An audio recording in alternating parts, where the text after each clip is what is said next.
Jamani ndugu zangu, tumeanza kufanya kazi ya uganga hapa, tumeona inalipa.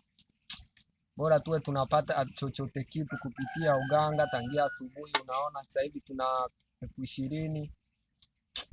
Tuliangalia, mimi nilijifikiria kwenda kusoma, nikaangalia mbona ndugu zangu wanaoishia darasa la 7 miaka yote 7, si bora nifanye kazi ya uganga? Sasa ona tangia asubuhi, leo usiku ni mwendo wa minyama, tunajisosomora tu, tunafanya kazi ya uganga kama unavyoona. Mimi na mwanangu, wasalimie, utaki wape hai. Sawa. Huyo ndo mwanangu, sisi hii ndo kazi yetu tangia asubuhi hapa tunakuwa tuna nani. Unaona sasa hivi tumeshanunua simu kama Oppo na waleti yetu hapa. Tukifika nyumbani tu maisha mazuri, mwendo wa mnyama.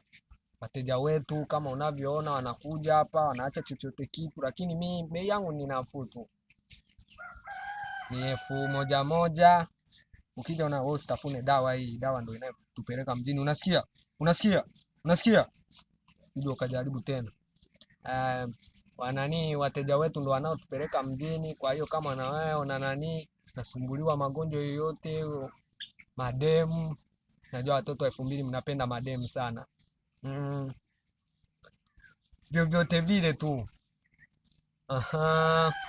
Mademu, sijui wale wanaopenda wanaume wenzao wasije hapa wataniletea mikosi. Mimi nitawaambia watu wanaopaswa